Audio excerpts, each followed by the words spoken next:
Welcome back नाज़रीन। 89 news की special transmission में एक दफ़ा फिर से खुश आमदीद। इस वक्त ईरान, इजराइल, अमेरिका जो कशीदगी है, जो कशीदगी से बढ़ के बाद जंग तक चली गई है, इसके ऊपर हम बात कर रहे हैं।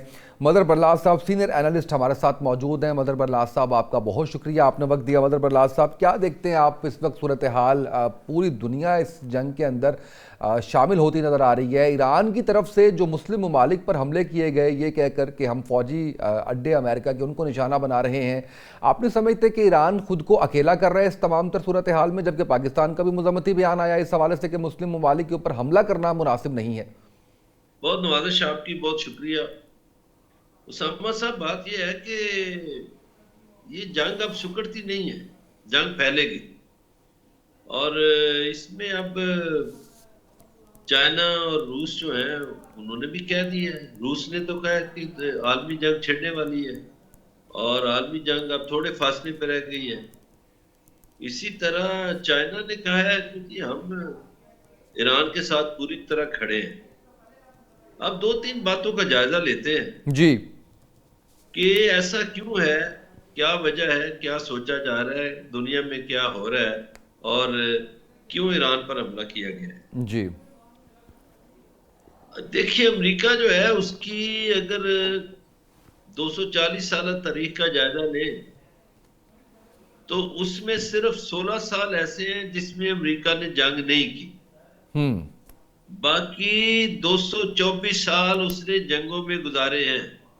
बिल्कुल सही। यानी 2 सदियां, सवा 2 सदियां गुजारी हैं जंगों में। तो अमेरिका की तारीख तो जंगों से भरी पड़ी है। बिल्कुल सही। लेकिन अमेरिका को बहुत सी जगहों पे नाकामियां भी हुई। हम्म। जैसे वियतनाम उसकी बड़ी मिसाल है। मगर ये जो खेल है, ये मैं समझता हूं कि पिछले 80 साल से रचाया गया है। पिछले 80 साल में आप देखें कि मुसलमान मुल्कों को तख्ता मश्क बनाया गया है। मुसलमान मुल्कों के की सरजमीन को मैदान जंग बनाया गया है। और जिन मुसलमान मुल्कों की अफवाज बड़ी मजबूत थी उन्हें खास तौर पर टारगेट करके निशाना बनाया गया। और इसमें मुसलमानों की जो इसमें उसामा साहब जो मुसलमानों की कमी है जी। या खामी है, जी। वो ज्यादा खामी ये है कि मुसलमान मुल्कों के बहुत से हुक्मरान ये समझते हैं कि उनका इक़्तिदार अमेरिका चला रहा है और अमेरिका की मर्जी से ही वो कायम रहेंगे। शायद उन्हें खुदा के पे यकीन नहीं है और अल्लाह की किताब पे भी यकीन नहीं है। मैं कोई आलम दीन तो नहीं हूं, लेकिन देखिए अल्लाह ताला के वाज़ेह अहकामात हैं कि यहूद और नसारा तुम्हारे दोस्त नहीं हो सकते। अब ये मैं पहले जो 80 साल गेम बयान कर रहा हूं उसमें देखिए कि मुसलमान मुल्कों को टारगेट किया गया। और ये जो अक़वाम मुत्तहिदा नामी एक अदारा बनाया, इसका तो मेरा ख्याल है काम ही मुसलमान दुश्मनी है। और मुसलमानों के जहां जहां मसाइल थे वो तो हल ही नहीं हुए। निसफ सदी से ज्यादा, पौनी पौनी सदी हो गई है। मसला फलस्तीन भी वहीं अटका हुआ है, मसला कश्मीर भी वहीं अटका हुआ है। जी। अब यहाँ पे जो कत्लो गारत हुई वो भी मुसलमानों की हुई। जो इराक में कत्लो गारत हुई वो भी मुसलमानों की हुई। जो शाम में हुई वो भी मुसलमानों की हुई। जो लीबिया में हुआ जो कुछ, वो भी मुसलमानों का खून बहा। और इसी तरह फलस्तीन में खून बह रहा है। और जो इस दौरान इराक ईरान जंग हुई उसमें भी मुसलमानों का खून बहा, अफगानिस्तान में भी खून बहा। तो मैं समझता हूं कि इन 80 सालों में मुसलमानों का एक तो कत्लेआम बहुत हुआ, दूसरा मुसलमानों के मुल्क जो है वो खंडरात बन गए। मैं 5-6 शहरों के नाम लेता हूँ जी, जो दुनिया देखने आती थी उन शहरों को बर्बाद कर दिया एक साजिश के तहत। हम्म। कराची बड़ा खूबसूरत शहर था। कराची की बर्बादी में मैं समझता हूँ गैर मुल्की हाथ है। बिल्कुल सही। इसी तरह बगदाद बहुत खूबसूरत था, हम्म। बेरूत बड़ा खूबसूरत था, काबुल बड़ा देखने वाला शहर था। और ईरान के दो शहर बड़े खूबसूरत, यानी तेहरान और इस्फहान। इस्फहान के बारे में तो 7वीं सदी में फ्रांसीसी दानिशवर और शायर कहते थे कि अस्फहान निसफ जहान, यानी उसको आधी दुनिया कहा जाता था। तो मुसलमान मुल्कों के खूबसूरत शहरों को भी बर्बाद किया गया, हम्म। मुसलमान मुल्कों की मईशत को भी बर्बाद किया गया, और मुसलमान समझ नहीं सके।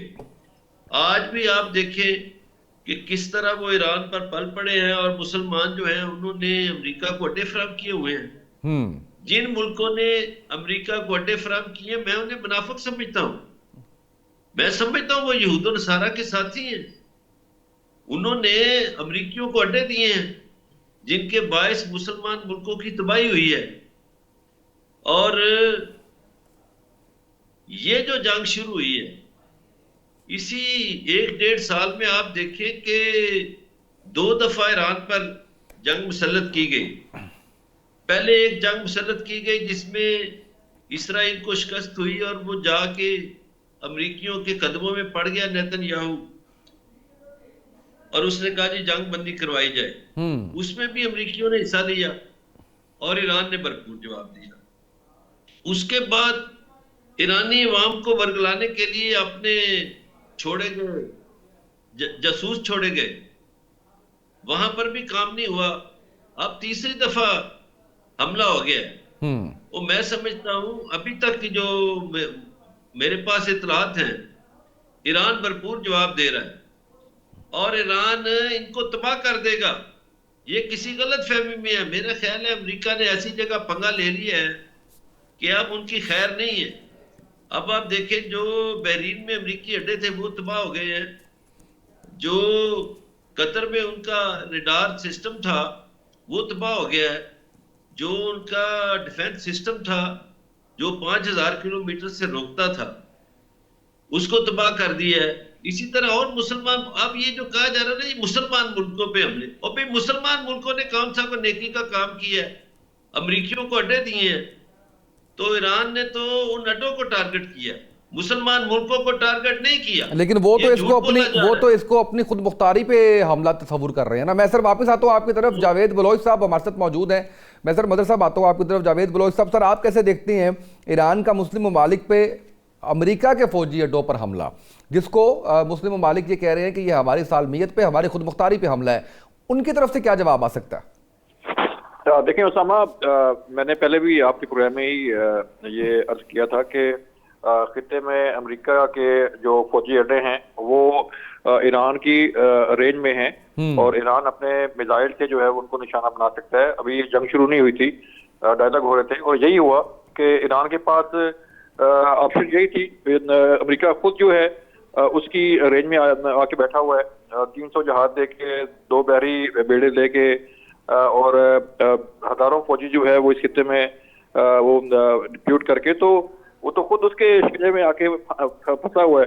और ईरान के लिए तो ईरान की मिसाइल तो इजराइल जाने में कुछ थोड़ा वक्त ले रहे थे, लेकिन कतर में, अबू धाबी में, बहरीन में और बाकी इलाकों में उसका जो मिसाइल सिस्टम है वो तो उसकी बिल्कुल रेंज में है। तो जाहिर बात है ईरान ने अपना जो दिफा का हक है वही इस्तेमाल किया है। ईरान ने किसी मुल्क, किसी इस्लामिक कंट्री पे अटैक नहीं किया। ईरान ने सिर्फ उन तरसीबात को निशाना बनाया है जहां पर अमेरिकी फौजी मौजूद थे, और ये उसका राइट है। उस पे जारियत मुस्तरद की गई है, उस पे जो है वो उसके शहरों को निशाना बनाया गया है। आज जो तालिबात जो है वो 50 से ज्यादा तालिबात को शहीद किया गया मॉस्को पे अटैक करके। तो मासूम शहरियों को निशाना बनाया जा रहा है, मासूम लोगों को वहां पे निशाना बनाया जा रहा है, जो सिविलियन आबादी है उसको निशाना बनाया जा रहा है। तो फिर ईरान के पास क्या चॉइस रह जाती है? ईरान के पास जाहिर बात है उसने अपना जवाब देना है। वो जहां जहां भी अमेरिकी फौजी मौजूद होंगे वो उनको उस पर अटैक करेगा, उसको निशाना बनाएगा। तो बाकी जो खित्ते के मुल्क हैं उनको ये देखना चाहिए कि अगर ईरान अंडर अटैक है तो कल किसी और की बारी आ सकती है, किसी और के साथ पंगा हो सकता है, क्योंकि अमेरिका जो है इस खित्ते में इतने लाखों नहीं करोड़ों डॉलर जो है लगा के यहाँ अगर पहुंचा है तो उसका वैसे वापस नहीं जाएगा। तो इसलिए इस सूरत हाल में यहाँ पे ईरान बिल्कुल एक तन्हाई की कैफियत में है। बाकी इस्लामिक कंट्रीज को उसके साथ खड़ा होना चाहिए, उसका साथ देना चाहिए, और जो हक की बात है वो करनी चाहिए। डायलॉग हो रहे थे तीन दौर हो गए, डायलॉग की मुलाकात हो गई, तो फिर क्या नौबत आ गई कि जो है वो अचानक उस पर अटैक कर दिया गया। या तो डायलॉग बिल्कुल डेडलॉक पैदा हो जाता, अमेरिका कहता जी कि डेडलॉक पैदा हो गया, जो है वो ईरान नहीं मान रहा और हम इस पे अटैक करने जा रहे हैं। तो जब डायलॉग हो रहे हैं, बातचीत हो रही है, मुज़ाकरात हो रहे हैं, तो फिर हमला की तो कोई जवाब नहीं बनता। पहले ये इसराइल ने अटैक किया, पहले इसराइल ने ये जंग शुरू की, इसराइल ये जंग जीत ना पाया, हार गया, और फिर उसने अमेरिका को इस जंग में जो है वो घुसेड़ा। और अमेरिका ने जब बम्बिंग की उसकी एटमी तरतीबात पे, तो एटमी तरतीबात तो बकौल अमेरिका के तबाह हो गई, खत्म हो गई। तो फिर अब किस बात की जो है वो अटैक किया गया, किस बात का जो है वो जवाब बनाया गया है कि एटमी तरतीबात तो उन्होंने तबाह कर दी थी, अब कौन सी एटमी तरतीबात जो है वो जो पीछे से जो जिसे तबाह किया जा रहा है। तो ये एक सोची समझी साजिश है, एक सोची समझे मंसूबे के तहत जो है वो खित्ते में अमेरिका कूदा है, और एक सोचे समझे प्लान के तहत ये सारा कुछ हो रहा है। हम समझते हैं कि ईरान के साथ जो बाकी मुल्क हैं, पाकिस्तान हमसाया मुल्क है, पाकिस्तान जो है पाकिस्तान का अपना मौकफ है, और पाकिस्तान भी ये चाहता है कि खित्ते में अमन हो, खित्ते में जो है वो जंग ना हो। जाहिर बात है ये जंग फैलेगी उसामा, और जब ये जंग फैलेगी तो डेफिनेटली इसमें बाकी जो खित्ते के ममालिक हैं वो इसकी लपेट में आएगी, बल्कि लपेट में आ चुके हैं। खलीजी ममालिक तो इस जंग की लपेट में आ चुके हैं। अब देखना यह है कि ये जंग जाती किस तरफ है, कितनी जंग जो है वो तवील होती है, क्योंकि अगर ये जंग तूल पकड़ेगी तो डेफिनेटली ये मशरिक़ वस्ता के जो बाकी मुल्क हैं वो इसमें उसकी लपेट में आएंगे, वो मुतासर होंगे। पाकिस्तान मुतासर हो सकता है, बाकी ममालिक मुतासर हो सकते हैं, हमारी अपनी जंग जो है वो जारी है अफगानिस्तान के साथ। तो इस सारी सूरत को अगर हम देखें तो एज अ होल इस जंग का खात्मा बड़ा जरूरी है। इस जंग के जो है वो जितना ये तूल पकड़ेगी उतना ही सूरत हाल खराब होगी, तशवीशनाक होगी, मासूम लोग जो है वो मारे जाएंगे। लेकिन अब देखना यह है कि ये ऊंट बैठता किस करवट है। चीन इस खित्ते में मौजूद है, रूस इस खित्ते में मौजूद है, बाकी मुल्क जो है वो इस खित्ते में मौजूद हैं। तो अगर वो अपना किरदार अदा करें और अगर वो इस हद तक जो है अपना रोल प्ले करें इस जंग को रुकवाने के लिए, अमेरिकी प्रेसिडेंट से बात करें, तो ये जंग रुक सकती है।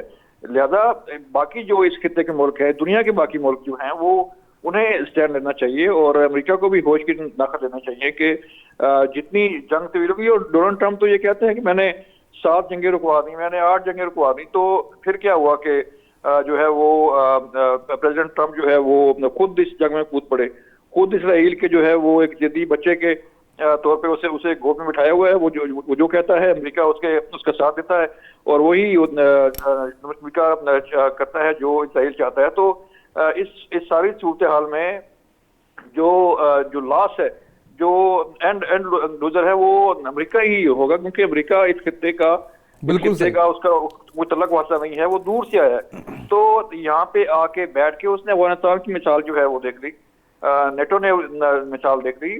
खित्ते से में आके बैठना, जंग लड़ना, जंग जो है वो फैलाना, जो बाहर से मुल्क आते हैं, चाहे जितना मर्जी ताकतवर जो है मुल्क हो, उसे खित्ते के डायमेंड्स का जो है वो इतना पता नहीं होता। जो इस खित्ते के मुल्क में मौजूद मुल्क होते हैं, अवाम होती है, फौजें होती हैं, उन्हें ज्यादा पता होता है कि क्या सूरत पैदा हो रही है, किस तरफ सूरत जा रही है। अपना हरमज पे आप देख लें, अपना हरमज जो है वो ईरान की दस्तरस में है। जब मर्जी चाहे जो है वो पासदाराना इनकलाब जो है उस अपना हरमज को बंद कर सकते हैं। तो अगर उस साइड पे ये सूरत जाती है तो बिल्कुल सही। बुलोई साहब वापस आता हूँ, बिल्कुल ठीक, मैं आपकी तरफ आता हूँ। डॉक्टर हसन जफर साहब ने हमें सीनियर तजज़ियाकार ज्वाइन किया। डॉक्टर साहब ये बताइएगा किस तरह हुजूर में देख रहे हैं इस वक्त दुनिया की सारी सूरत हाल, और इस पर पाकिस्तान के किरदार को किस तरह से देखते हैं? बहुत बहुत शुक्रिया।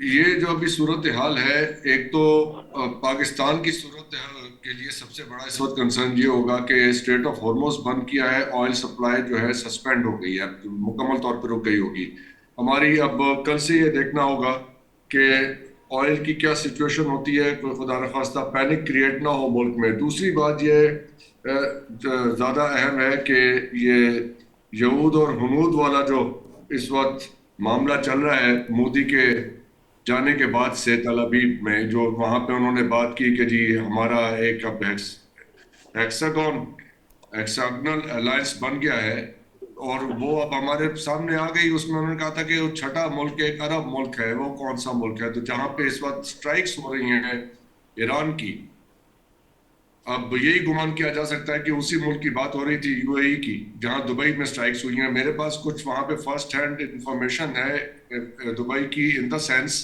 कि जो वहां पे हमारे दोस्त और अहबाब मौजूद हैं, उनकी तरफ से जो अपडेट्स आई हैं, मुसलसल हमले हो रहे हैं दुबई पे और इंटरसेप्ट किए जा रहे हैं वहां पे मिसाइल। मैं आपको 3 लोकेशंस बता सकता हूँ जहां पे हिट हुआ है जी। एक तो है जी जुमेरा बीच पे हिट हुआ है, फिर एक सिटी वॉक पे हिट हुआ है, और एक जो इंटरसेप्ट हुआ है वो अलवर्का वहाँ का एक रिहायशी इलाका है जहाँ फॉरेनर्स रहते हैं, वहाँ पे अभी इंटरसेप्ट हो रहे हैं। जितने इंटरसेप्ट हो रहे हैं उससे मैं अंदाजा ये लगा सकता हूँ, क्योंकि जितने डिफेंस एनालिस्ट से बात हुई है हमारी, और जो हमारी अंडरस्टैंडिंग डेवलप हुई है इस बारे में, कि जो इनके इंटरसेप्टर्स हैं, सबसे पहले तो उन्हें एग्जॉस्ट किया जाएगा चीप मिसाइल से, विदाउट पेलोड्स, ज्यादा हैवी पेलोड के बगैर उन्हें एग्जॉस्ट करके।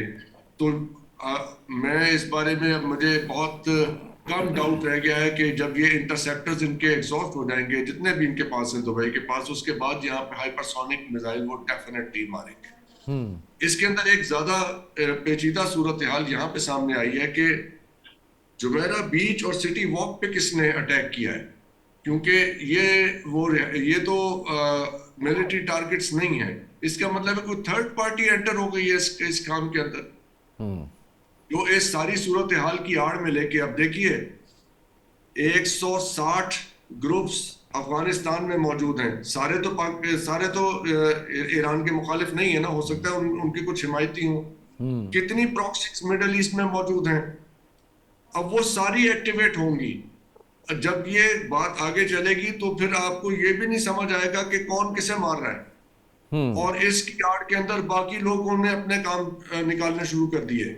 जो हुतीस के अगेंस्ट साथ इन्होंने किया है अमारातियों ने, और जो बाकी प्रॉक्सीज के साथ किया है ईरान की, जो प्रॉक्सीज कह लीजिए या चले वो ग्रुप्स कह लीजिए, उनके साथ किया, तो क्या वो एक्टिवेट नहीं हुए होंगे इस वक्त? तो अब इसके बाद यहाँ पे एक जो है एक अजीबो गरीब सूरत हाल पैदा होने जा रही है।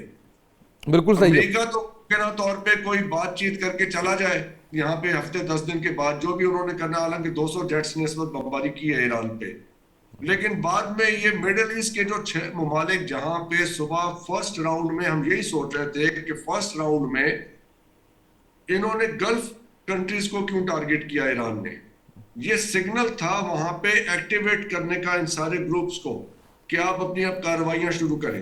अब आप देखेंगे कि रिहायशी इलाकों के अंदर गल्फ के ये काम शुरू होगा, फिर उसके जवाबी कार्रवाइयां शुरू होंगी। वो अब यहां से चले भी जाए तो ये वॉर नहीं खत्म होती नजर आती।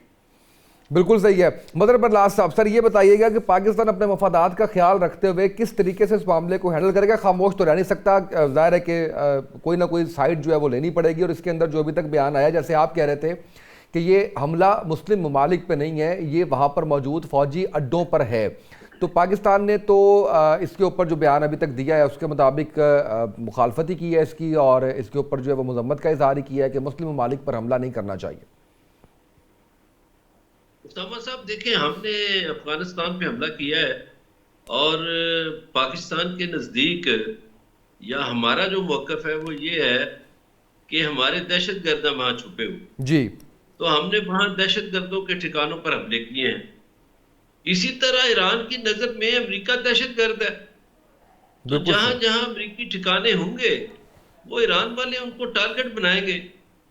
पहले तो जो हमला इसराइल और अमेरिका ने मिलकर किया, वो देखिए अक़वाम मुत्तहिदा का जो मंशूर है उसके आर्टिकल 2 की खिलाफ वर्जी है, वो नहीं कर सकते थे। और फिर जब सफारती मुज़ाकरात चल रहे हो उस दौरान तो ऐसा होना ही नहीं चाहिए था।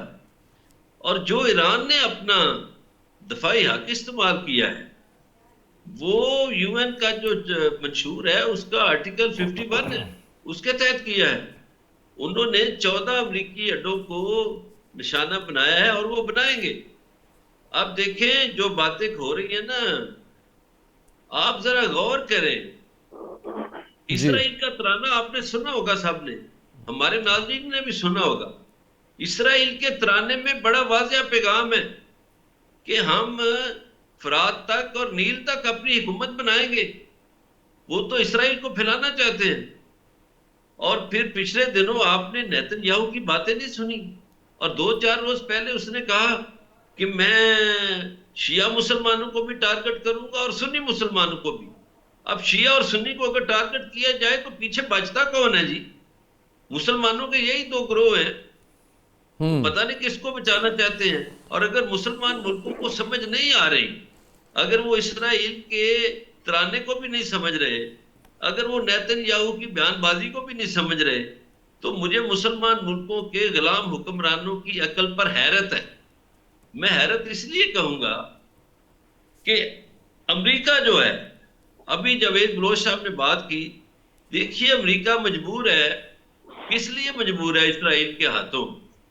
कि अमेरिका की सारी मुईशत यहूदियों के पंजे में है, सारा इंटरनेशनल मीडिया उनके पंजे में है, तो अमेरिका तो चल ही नहीं सकता उनके बगैर। और ये यहूदियों की एक साजिश है कि वो मुसलमानों को आपस में भी लड़ाएंगे, खून खराबा भी कराएंगे। और पिछले 80 साल से यही गेम चल रहा है। मुसलमान मुल्कों की तबाही हो रही है, बर्बादी हो रही है, लूट मार भी वहां से होती है। जो इराक से लूटा तेल अमरीकियों ने वो वापस आया, जो खजाने के पैसे थे वो वापस आए हैं। जो इराकियों के पैसे थे अमरीकी बैंकों में, वो उन्होंने कहा जी ये तो हमारे जंगी अखराजात हो गए। जो अभी तक ईरान के पैसे दबाए हुए हैं अमरीकियों ने, वो वापस किए। तो देखिए ये इंसाफ के तकाजों पे तो पूरा नहीं उतरता अमरीका। तो अमरीका ईरान की नजर में एक दहशतगर्द है। सो उस दहशतगर्द के जहां भी ठिकाने उनको नजर आएंगे वो हमला करेंगे। और मैं एक बात और करता चलूं उसामा साहब, खलीजी ममालिक के हुक्मरान जो मर्जी कहें, मुसलमान मुल्कों के अवाम जो है वो ईरान के साथ खड़े हैं। हाँ, मुसलमान मुल्कों के ये जो खलीजी ममालिक है ना, इनके कुछ गुलाम हुक्मरान तलबे चाट रहे हैं अभी तक। बिल्कुल सही। मगर मुसलमान मुल्कों के, ये बात जो डॉक्टर साहब ने की है ना कि वहां अब लड़ाई खत्म नहीं होगी, मैं भी समझता हूं ये लड़ाई खत्म नहीं होगी। मुझे लगता है मुसलमान मुल्कों में तहरीकें उठेगी, क्योंकि मुसलमान मुल्कों के अवाम इस पॉलिसी के साथ नहीं है, वो अमेरिका पॉलिसी के खिलाफ है। दुरुस्त फरमा रहे हैं जी जी मदर साहब, दुरुस्त फरमा रहे हैं बल्ला साहब। इजाजत दें तो आपके इसके साथ एक, मैं अभी एक वीडियो हमारे पास आई है कतर से जी प्लीज। वहां पे एक मिसाइल लग रहा है और जो साहब वो पाकिस्तानी उसकी वीडियो बना रहे हैं, वो लाइव कमेंट्री कर रहे हैं और शुक्र अदा कर रहे हैं कि वो वहां पे लगा। अब आप जरा सेंटिमेंट्स का अंदाजा लगाएं कि एक शख्स जो वहां मजदूरी कर रहा है, वहां से रोजी कमा रहा है, उसके उन अरब मुल्कों के बारे में, उनके सिस्टम और उनके हुक्मरानों के बारे में क्या जज्बात होंगे कि वो वहां पे मिसाइल लगने को सेलिब्रेट कर रहे हैं। बिल्कुल सही। तो ये सारी बातें हैं जो आज से पहले हम नहीं कर पाते थे, इसलिए कि बरादर इस्लामी मुल्क का बयानिया हमारे गले में जो है वो गरम तोप की तरह लटका हुआ था। बिल्कुल सही। अब वो झड़ना शुरू हुआ है। बल्ला साहब माफी जी चाहूंगा। जी बल्ला साहब कंप्लीट कीजिए। डॉक्टर आपके पास तो ताजा तरीन इंफॉर्मेशन है डॉक्टर साहब। गुजारिश ये है कि देखिए, जब ये जो हम दावा तो करते हैं ना मुसलमानी का, सारे ये बरादर इस्लामी मुल्क जितने हैं, तो इन्होंने कुरान नहीं पढ़ा, इन्होंने नहीं पढ़ा कि यहूद नसारा एक है और वो दुश्मन है इनके। इनको नजर नहीं आता कि इसराइल इतना छोटा सा मुल्क है और उसने अमेरिकी पुष्टपनाही के तहत सारे मुसलमान मुल्कों को खंडर बना दिया। वहां कितने मुल्क है जो खंडर बन गए? इराक खंडर बन गया, लीबिया खंडर बन गया, शाम खंडर बन गया, कई ममालिक है। और फलस्तीनियों को इंसाफ नहीं मिला और मुल्कों को भी इंसाफ नहीं मिला। बोस्निया में किस तरह कत्लो गारत हुई थी, कश्मीर को इंसाफ मिला। और ये जो हमारे शहबाज शरीफ साहब हैं, जिनके बारे में डोनाल्ड ट्रंप ने चंद दिन पहले कहा था कि मैं अगर ना जंग रखवाता तो वो मारे जाते, हमें तो नहीं पता वो मारे जाते या नहीं मारे जाते, उसने तो कह दिया। अब इन्होंने कहा जी हम खलीजी ममालिक के साथ हैं। वो भाई खलीजी ममालिक के साथ, ये कौन सा पॉलिसी बयान हुआ कि हम खलीजी ममालिक के साथ हैं? आप ये भी अपनी पता पॉलिसी करा को लें आगे कि अवाम किसके साथ है। वहां पे खलीजी मुल्क में मजदूरी करने वाला तो ईरान के नारे लगा रहे हैं। बिल्कुल सही है। अच्छा जो बोलो। खलीजी जी जी जी जी। जो ओसामा जी, जो खलीजी ममालिक के अवाम है वो भी ईरान के साथ है। बिल्कुल सही। वो भी इसराइल को फैलता नहीं देखना चाहते। इसलिए जो मज़ामती तहरीकें जिनकी तरफ डॉक्टर हसन जफर साहब ने इशारा किया है, वो मज़ामती तहरीकें नौजवानों से भर जाएंगी। वो नौजवान पसंद करते हैं उन मज़ामती तहरीकों को जो इसराइल के खिलाफ काम करती हैं। वो बिल्कुल ठीक खड़े है। हो जाएंगे अवाम उनके पीछे। और अमेरिका ऐसी जगह फंस गया, मुझे लगता है कि बहुत बुरी शिकस्त हो जाएगी अमेरिका और इसराइल को। बिल्कुल सही है बलोच और साहब। टेक्नोलॉजी में मैं सर आता हूँ टेक्नोलॉजी वापस। में भी आप देखें, पिछले 2-4 सालों में चाइनीज टेक्नोलॉजी ने साबित किया है कि वो अमेरिकन से आगे निकल चुके हैं। वो नहीं मानते अमेरिकन टेक्नोलॉजी। वो ये जो आयरन डूम का बड़ा ढोल बजाते थे, वो आयरन डूम तो पिछले साल ही बांट के रख दिया था ईरान ने। हम्म। वो किधर गया आयरन डूम? और आज जो उनका अमरीकियों का जो अल-अदीद एयर बेस है कतर में, वहां जो उनका एयर डिफेंस सिस्टम है वो उसको तबाह कर दिया है। तो जहां एयर डिफेंस सिस्टम बड़े मजबूत तबाह हो जाएं, वहां मुझे नहीं लगता कोई बचत होगी। और यहाँ तो मैं वो जिसके पीछे पंखा लगा होता है, मुझे नहीं पता उसको क्या कहते हैं, प्रोपेलर बोलते हैं, वो जो ड्रोन है वो जाके कतर की बिल्डिंग में लगा है अभी वहां पे। ठीक है, उसकी वीडियो तो हमारे पास मौजूद है, उसामा साहब के साथ शेयर भी कर दूंगा मैं, जी बिल्कुल वो सही। चाहे तो दिखा भी ले। वो तो ओपन सोर्स की वीडियो है। लेकिन हमारा जो असल मसला है ना सर इस वक्त, वो ये है, नरेंद्र मोदी ने जो विजिट किया 2 दिन पहले, देखें 2 दिन पहले विजिट किया, उसी शाम को अफगानिस्तान से हमारे ऊपर हमला हो जाता है। तो इस सूरत हाल से फायदा उठा के इंडिया कोई कार्रवाई ना करे, ये है इस वक्त असल मसला, असल असल खदशा जो हमारा है। बिल्कुल सही दूसरी है। बात यह है कि वो जो अमेरिकी थिंक टैंक का जो साउथ एशिया का है, माइकल कुगलमैन, उसने आज ट्वीट की है। उसने सारा नक्शा खींचा कि पाकिस्तान का जो मगरिबी बॉर्डर है, अब वहां पे हर जगह पे जंग आ चुकी है और इसमें इंडिया फायदा उठा सकता है। ये मैसेज वो किसे दे रहा था? ठीक है ना? तो ये सारी बातें सोचने की है। असल में तो इस वक्त एक आंख इंडिया पे रखने की जरूरत है कि वहां से कोई कार्रवाई ना हो, क्योंकि ये वहां से खाली सैर तफरी करके तो नहीं आया ना नरेंद्र मोदी। ये वहां पे कोई स्कीम बना के ही आया ना। ये तो बिल्कुल वहां पे आयरन डोम लेने और ये चीजें लेने कि जी हम तजारत बढ़ाने के लिए गए, ये तजारत बढ़ाने के लिए गए थे। ठीक है जी। तो बिल्कुल ये सही। सूरत बलोच साहब हाल की जो तरफ है बढ़ता वो हूँ। खतरनाक मैं है। मुझे मौका दीजिएगा इस बलोच सूरत साहब। हाल में सर कोई मजबूत हमारे सामने बयान पॉलिसी आनी चाहिए कि हमारा थ्रेशोल्ड क्या है, हमारी रेड लाइन क्या है, ये तो बता देना हमें। बिल्कुल सही है बलोच साहब। जबकि रेड लाइन हमने कहा कि सऊदीया पर हमला, हम पे हमला तस्वुर किया जाएगा, ईरान के साथ ताल्लुकात अपनी जगह पे, क्या होगी रेड लाइन हमारी सर? देखिए सामा, अभी ये चंद घंटे हुए हैं इस जंग को शुरू हुए, और जो अमेरिका में जो इंटरनेशनल मीडिया है वो एक सवाल उठा रहा है और एक कैंपेन शुरू की हुई है मीडिया ने कि वो कहता है कि why have you started this war mister president. अब वो उसका मीडिया जो है वो ट्रंप से ये क्वेश्चन कर रहा है कि आप इस जंग में क्यों कूदे हैं, वजह क्या है इसकी।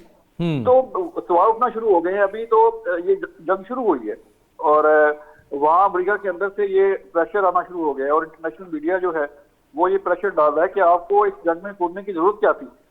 तो अब देखें, अमेरिका इस जंग में कूद चुका है, इसराइल की ये साजिश है। इसराइल अकेले ये जंग नहीं जीत पाया, अकेले ईरान का कुछ नहीं बिगाड़ पाया। उसने पहले कोशिश की कि पहले जो जंग शुरू हुई उसमें अमेरिका कूदे, अमेरिका उसमें जंग में नहीं कूदा। उसने बम्बे की ईरान पर एटमी तरकीबात पर और साइड पे हो गया।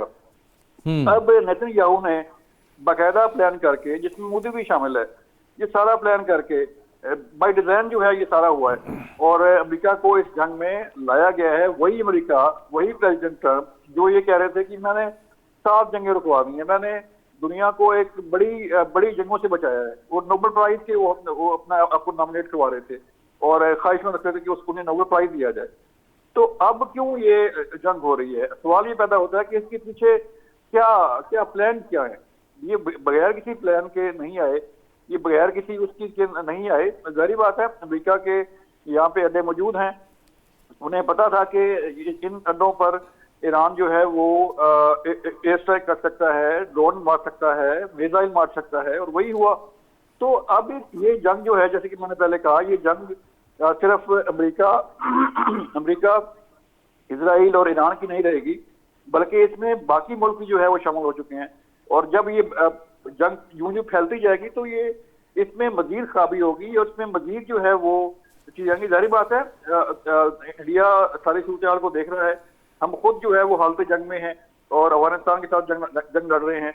ईरान जो है वो तंग जंग अमन वाली बात है, उसने अपने आप को डिफेंड करना है, अपना दिफा करना है। और जाहिर बात है यहाँ से उसके मिसाइल अमेरिका में तो नहीं जाएंगे, ये उसके जेट जो है अमेरिका में तो जाके कार्रवाई नहीं करेंगे।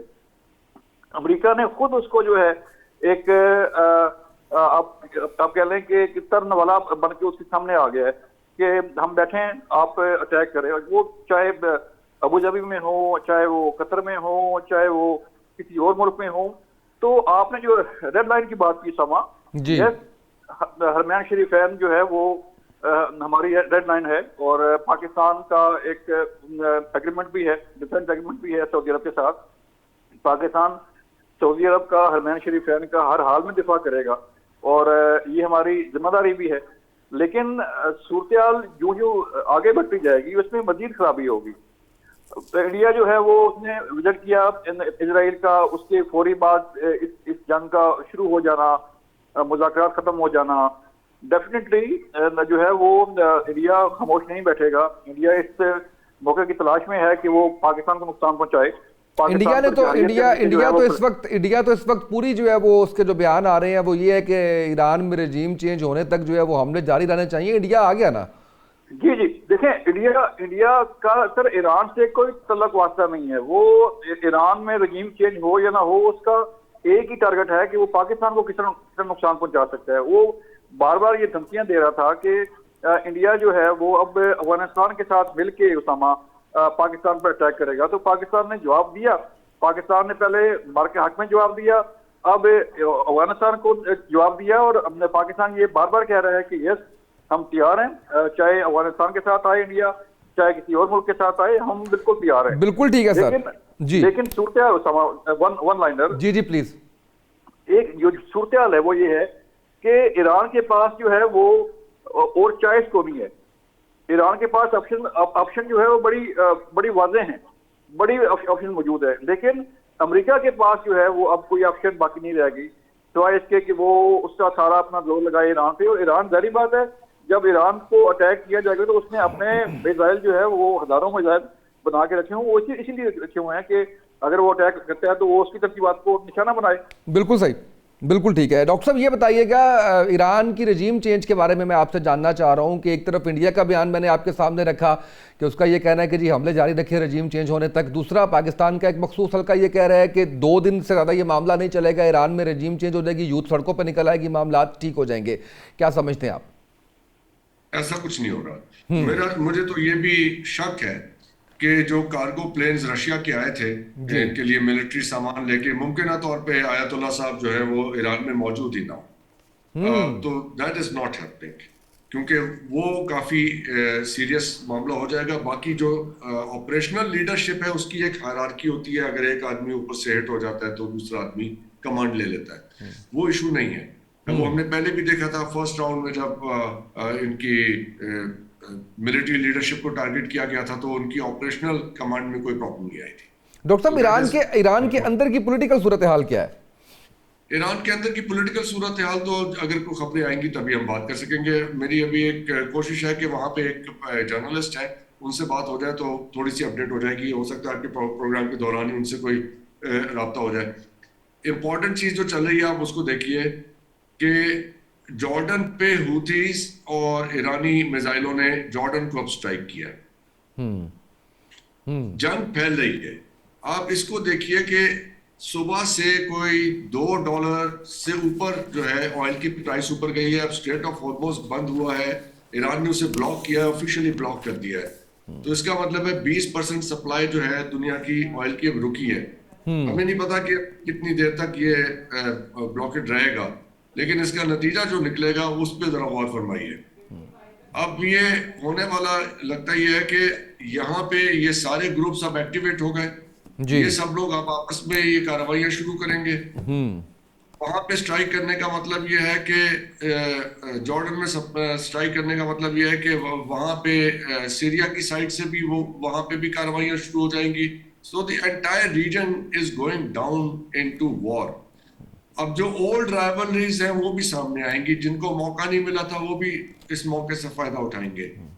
नतीजा क्या निकलेगा? Oil prices will shoot up.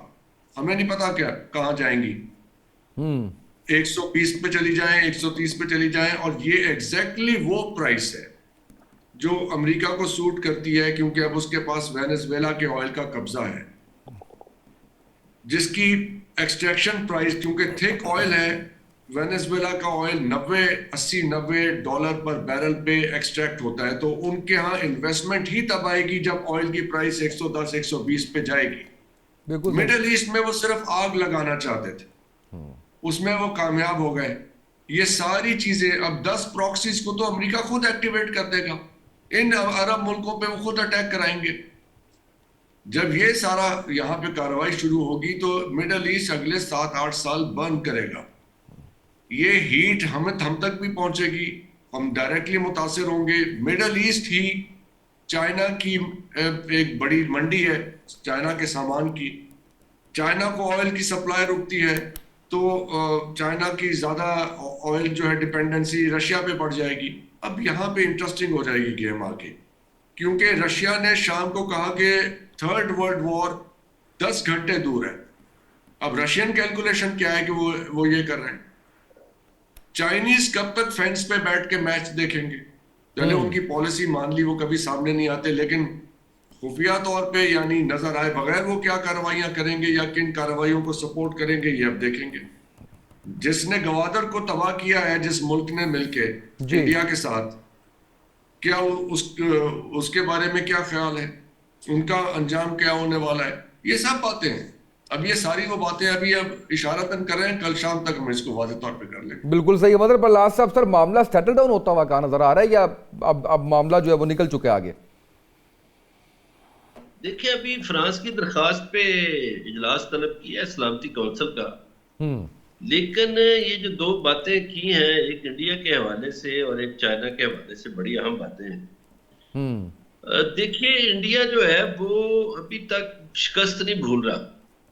Modi के पेट में मरोड़ उठ रहे हैं जो पिछले साल हमने उनको शिकस्त दी थी, लेकिन अमरीकियों की पॉलिसी पर भी हमें एक नजर रखनी चाहिए कि वो शाबाश तो हमारे हुक्मरानों को बहुत देते हैं, लेकिन वेनेजुएला की ऑयल डील में उन्होंने इंडिया को शामिल किया है। जो मिनरल्स के सिलसिले में 20 मुमालिक की फहरिस्त है, उसमें इंडिया शामिल है, पाकिस्तान नहीं है। इसी तरह यूएई ने वहां मुआहदा किया, इंडिया के साथ किया है। अच्छा, यूरोपीय यूनियन का मुआहदा हुआ, इंडिया के साथ हुआ है, हमारे साथ नहीं हुआ। तो ये बातें हमें गौर करना चाहिए इन पे कि अमेरिका जो है वो जुबानी जमा खर्च तो हमारे साथ करता है, लेकिन अमली तौर पर वो इंडिया को फैसिलिटेट कर रहा है। यस, मे भी नेतन्याहू के कहने पे करता हो। अच्छा, चाइना जो है ठीक है, उसने खामोशी इख्तियार किया, लेकिन आज तो चाइना बोल पड़ा है और चाइना को बोलना पड़ेगा। चाइना की देखिए, चाइना छोटी मोटी जंगें तो करता रहना जी। 13 मुमालिक के साथ उसकी सरहदें लगती हैं, सिवाय पाकिस्तान के बाकी 12 मुमालिक के साथ तो उसने किसी न किसी मोड़ पे झगड़ा किया है, किसी न किसी मोड़ पे तनाजा हुआ है। तो मैं समझता हूं इस बात से मुझे इत्तेफाक है कि ये जंग फैलती हुई नजर आ रही है और ये फैलेगी, और अमेरिका जो है वो बस अब जवाल के रास्ते पे है। बड़ा रूज देख लिया है, हर रूज को जवाल आना होता है। तो इसराइल की जो कश्ती है वो अमेरिकियों को भी ले डूबेगी। और ये जो मोहब्बत है ना, अनदेखी भी नहीं कह सकते हम, तो देखी हुई मोहब्बत है इसराइल और अमेरिका की। तो मुझे लगता है कि ये मोहब्बत जो है वो महंगी पड़ेगी और अमेरिका अपना आप खराब कर लेगा। सुपर पावर क्या होती है? वो गांव का एक चौधरी होता है ना, उसको कोई थप्पड़ मार दे तो बस चौधराहट खत्म। बिल्कुल सही, तो बिल्कुल सही। पिछले साल भी थप्पड़ पड़ा था, इस साल भी पड़ जाएगा। बढ़ जाएगा, बिल्कुल सही है। बलोच साहब ये बताइएगा थोड़ा सा पाकिस्तान के हवाले से आलमी मंजरनामे की बात करते हैं। इस तमाम तर सूरत हाल में पाकिस्तान की अपनी पॉलिटिकल सिचुएशन हम सबके सामने है। इस मौके पे आज जो मैं इससे पहले 1 घंटा नशरियात में था, उसके अंदर पाकिस्तान तहरीक इंसाफ, पाकिस्तान मुस्लिम लीग नून का बड़ा पॉजिटिव रिस्पॉन्स आया। आप समझते हैं कि एपीसी अगले 24 घंटों में, 48 घंटों में, 72 घंटों में एपीसी बुलवानी चाहिए, तमाम पार्टीज को एक पेज पे आना चाहिए? ये जो पाकिस्तान के अंदर इस वक्त इंस्टेबिलिटी है पॉलिटिकल, इसको ठीक होना चाहिए। अफगानिस्तान को लेके कर लीजिए, पूरी दुनिया के मामलात को लेके कर लीजिए।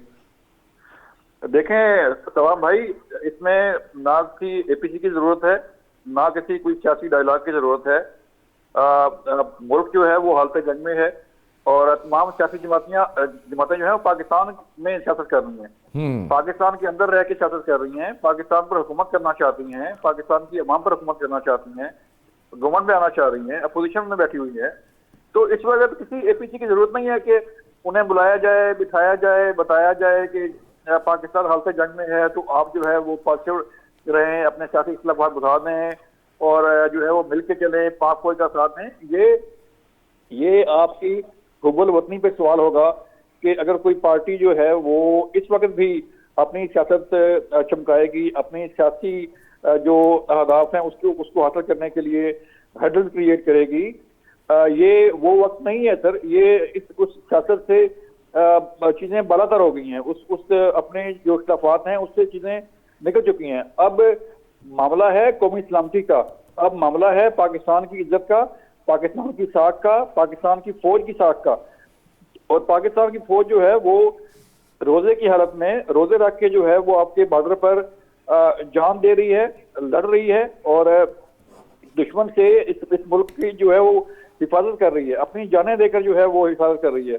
तो अगर हम ये ख्याल करें कि इस वक्त कोई पार्टी चाहे, कोई पार्टी जो है वो डिमांड करे कि आए मिलके बैठें, बातचीत करें, एपीसी बुलाएं और सियासत जो है वो करें, तो ये मेरा ख्याल है कि अब इसकी जरूरत नहीं है। तमाम सियासी जमातों को एक प्लेटफॉर्म पे इकट्ठा होना पड़ेगा, तमाम सियासी जमातों को एक ही नुक्ते पे जो है वो इकट्ठा होना पड़ेगा और वो नुक्ता है सिर्फ पाकिस्तान। पाकिस्तान है तो सियासत है, पाकिस्तान है तो जो है वो सारी सियासी एक्टिविटीज और पार्लियामेंट और सारी चीजें हैं। तो इसको अगर नुकसान खुदा ना खास्ता किसी ने पहुंचाने की कोशिश की तो फिर ये सियासत वगैरह जो है वो खत्म हो जाएगी।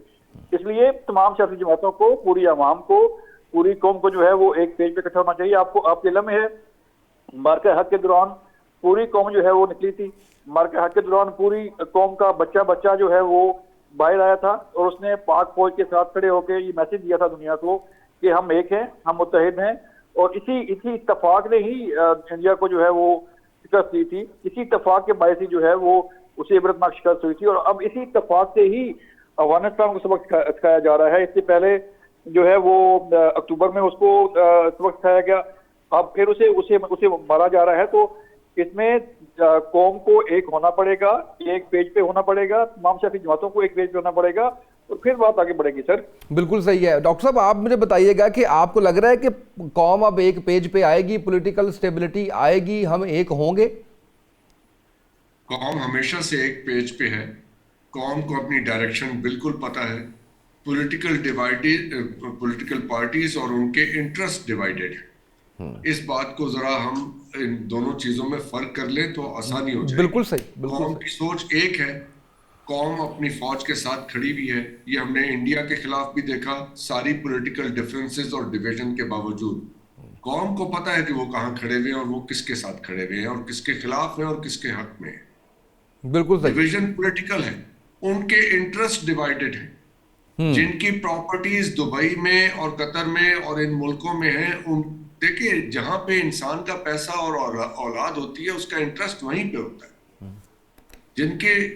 जिनके बच्चे और जिनका कारोबार इस मुल्क में है उनका इंटरेस्ट यहाँ पे है। साफ बात है, इसमें कौन सा इबाम है? तो इतना ही मेरा ख्याल है काफी है। मसला ये है कि इस वक्त हमारे पास क्या ये गुंजाइश है कि हम बैठ के एक नई सियासी बहस छेड़ते हैं इस मुल्क में, या इस सूरत हाल से निपटने के लिए कोई मजबूत फैसला करें? मजबूत फैसला ये करना होगा कि सलामती काउंसिल पाकिस्तान की जो नेशनल सिक्योरिटी काउंसिल है वो इजलास बुलाए, पार्लियामेंट एम्पावर करे, वॉर कैबिनेट बनाई जाए, सिचुएशन को संभाला जाए, किसी भी किस्म की इवेंचुअलिटी से निपटने के लिए खुद को तैयार किया जाए, या वो हो जाएगा तब हम ऐसे सोचेंगे। कोई उसकी तैयारी कर ली जाए ना, मतलब और कितनी आपने सिचुएशन को एक्सपैंड होते देखना है, उसके बाद कोई ऐसा फैसला होगा। हमारी नेशनल सिक्योरिटी काउंसिल का इजलास क्यों नहीं हो रहा?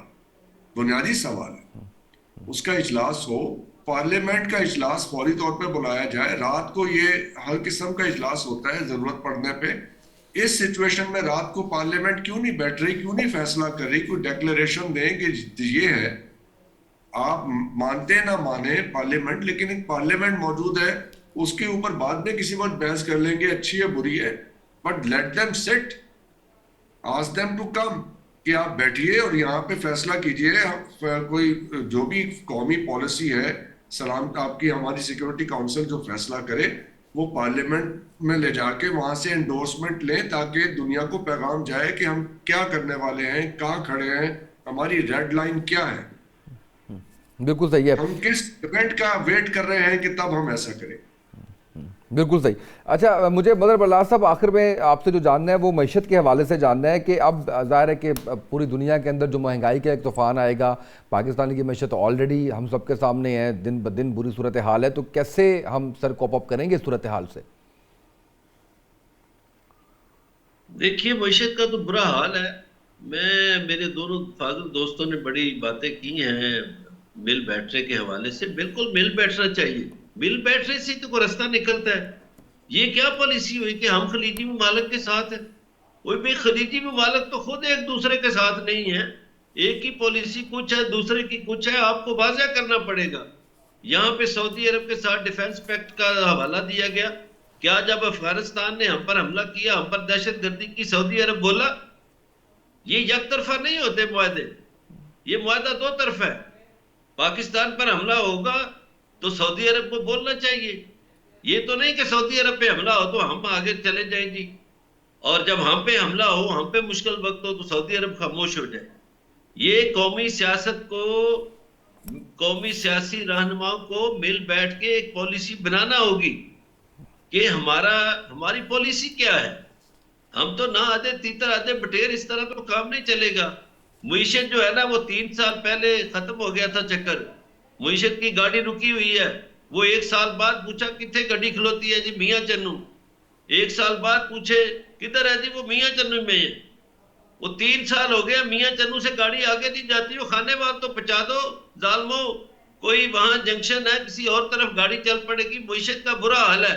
पाकिस्तान में फैक्ट्रियां बंद हो गई हैं, ज़राअत का बुरा हाल है।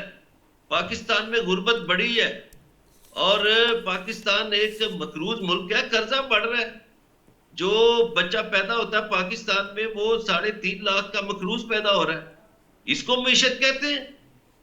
और अयाशियां हुक्मरानों की देखें, नई नई गाड़ियां ले रहे हैं, नई नई जहाज ले रहे हैं, पता नहीं क्या कुछ ले रहे हैं, और करप्शन भी अरूज पर है। तो मईशत तो करप्शन तो खा जाती है मईशत को, और मईशत चलती है बरामदात से। बरामदात आपकी है ही नहीं। बिल्कुल सही सर, बिल्कुल सही। आपके मुल्क में फैक्ट्रियां बंद हैं। राइट सर, क्लोजिंग पे जाना है, तो बहुत शुक्रिया। चलाने के लिए भी आपको इकट्ठा होना पड़ेगा। बिल्कुल सही सर, बहुत शुक्रिया। क्लोजिंग पे जाना है। मदर बरलास साहब आपका शुक्रिया, बलोच साहब आपका शुक्रिया, डॉक्टर साहब आपका शुक्रिया। अभी जो खबर तकरीबन 11:38 पे चली है, उसके मुताबिक ईरानी सुप्रीम लीडर आयतुल्लाह खामनाई, उनके दामाद शहीद हो गए हैं। सूरत हाल वक्त गुजरने के साथ हर दूसरे घंटे, हर दूसरे मिनट जो है वो बदल रही है, और इसके अंदर एक परेशानी की सूरत हाल ये है कि ये तमाम तर सूरत हाल कंट्रोल से अगर बाहर होती है तो फिर पूरी दुनिया स्टेक पे है। आज के प्रोग्राम और स्पेशल ट्रांसमिशन से इतना ही। इजाज़त दीजिए, अल्लाह हाफ़िज़।